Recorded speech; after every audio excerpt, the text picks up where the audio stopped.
Hey guys, welcome back to Andy's Dinosaur Reviews, and I continue to kind of tie up loose ends as I finish off a few of the older Godzilla x Kong, the new Empire figures. They're not really older, like there's some of the more recently released versions, but it's kind of like the end of the previous line where they had this style packaging before kind of transitioning to the new packaging, which I've already reviewed some of those figures as well.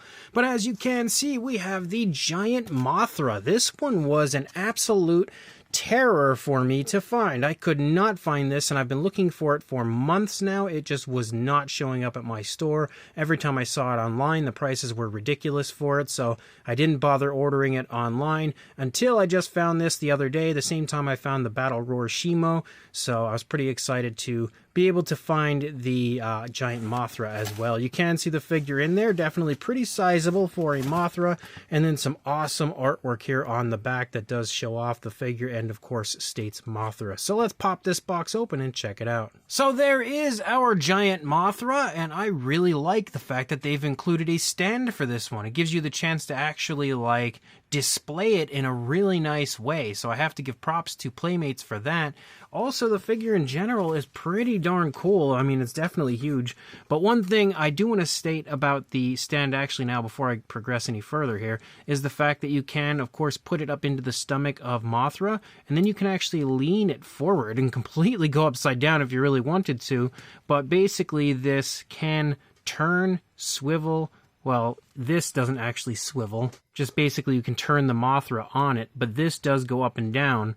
So you can basically, again, alter the way you pose the Mothra. So that's pretty cool. But as far as Mothra herself goes, when we get nice and close and my camera finally decides to focus, there we go, I readjusted the camera a little bit. You can see the head sculpt of Mothra. Looks pretty decent. We basically have a brownish tone for her, and then we've got a little white around the eye and then a blue eye. I think it looks pretty nice. They probably could have added a gloss coat or something to the eye just to kind of make it stand out a little more from the rest of the body, but it still looks okay. And you can see the detail looks alright. You've got a little bit of a dark tone on the top of the head, just a little, basically a tiny spot of black, it looks like. And we see more of that when you come down to the legs. You can see it basically on the tips of the legs of Mothra as well. And the detail, the fine detail, isn't really that impressive, and I remember it being the same case on the standard Mothra. There's just not much when it comes to texturing. Pretty much none when you move out into the wings, but even on the body of Mothra, there's not a whole lot. You do see a little detailing here. As you move out into the legs, you also have some articulation in the legs, which is pretty nice. You can move the legs forward and back, and you can also move them up and down, like away from the body, and then bring them back down. So that's definitely cool. And of course you have the same thing for both sides as far as those legs go. Unfortunately, these ones don't seem to have any articulation at all, which is definitely sad. You can see some more black kind of right there actually in the joint of that leg, and you see a little bit more darker coloration here moving along the underside of Mothra, and you can see more of that basically when you look at it from down here. Again, some more of the darker tones as well as some more of the variations of browns, and the detail looks pretty good down here. We can also see the leg articulation for the rear legs, pretty much the same as what we had seen on the front, where you can go up and down and then again forward and back, and you have that for both of the rear legs. When we turn Mothra around and we take a look here at the back, you can see again a little bit more of the black showing up here in a few different areas, and again even out here on the end and the tail of Mothra. But unfortunately, like I said, the texturing is less than impressive. You know, there's not a whole lot of it going on when you move through the figure. And then when you move out into the wings of Mothra, you do very much so have an incredible visual display of numerous different colors and everything, replicating the look of Mothra and just looking honestly phenomenal from a distance. Now, if you like the look of this and you don't mind a lack of texturing, it looks super cool. It does. It looks really, really nice. But when you get nice and close, you can very clearly see that this is basically like a decal or a sticker or something that's been applied over the top of the wings, and there isn't any actual texturing really to the wings at all. So that is a little bit of a bummer. Now you do of course have two sets of wings on each side, so you can give it the really cool flying display of Mothra.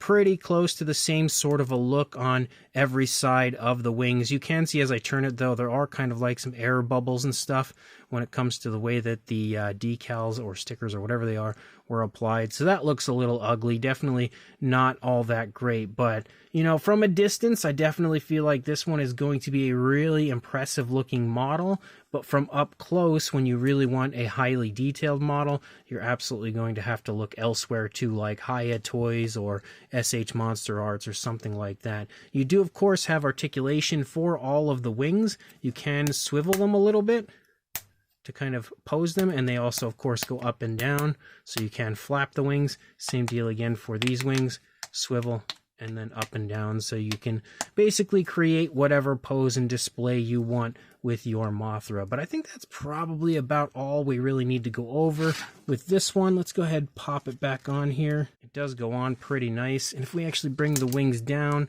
just get a nice wingspan measurement. So lengthwise, it is pretty big. You're looking at about 23¼ inches, or around 59 centimeters in length when it comes to the largest wings. And if we go from, I don't know what the furthest point would be, maybe the head or the rear legs, you're looking at around 4, maybe heading toward 4¼ inches, or about 10½ centimeters roughly. That's a pretty rough measurement for the length of the body of Mothra. And again, for a size comparison, I guess we'll bring in our standard comparison pieces. Because we use them so often, we have Mr. Papo T-Rex, the Attack Pack, Colovosaurus, Robert Muldoon, and the Collect A human being next to our Giant Mothra. You can very much so see that, again, it is extremely impressive in the size department. Then to kind of give you an idea of a size between the standard Mothra and the Giant Mothra, you can very easily see, again, that the Giant Mothra is exactly what it says it is. It is giant. And then one final comparison with the Giant Godzilla next to the Giant Mothra, just to kind of give you one final idea as far as a size and how they size up next to each other. You can see, again, they are pretty cool looking next to each other. I don't know if they're exactly screen accurate as far as the size goes, because I don't really recall exactly how large Mothra was next to Godzilla, but we can very clearly see that, again, the Mothra here is definitely quite sizable. So the Playmates Giant Mothra is a bit of a mixed bag. Again, when it comes to the overall display and appearance, if you had it up on a shelf somewhere, it is extremely impressive just based on the size alone and the beautiful imagery on the wings. Like, it looks super cool and incredibly striking from a distance.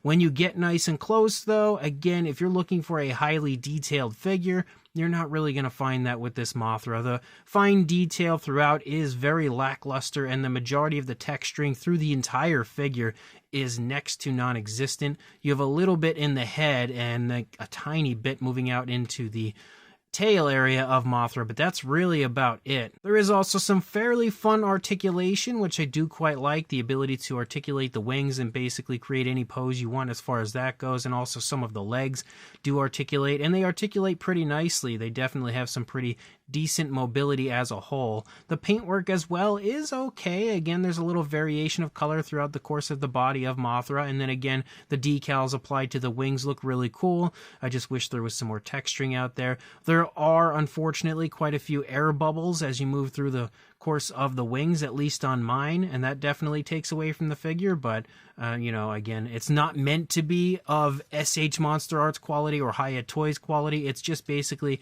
a pretty cool toy. It does retail for around the $20 range or $21, something like that, so it's not too bad of a price range for a Mothra of this size. So if you are interested, I would say keep checking Target, because that's where I found mine, and it's pretty hard to find it online for a reasonable price, so my suggestion is definitely checking Target and grabbing it once it does show up in store at your store. And of course, like, comment, and subscribe, and I will see you in the next review. Thanks for watching.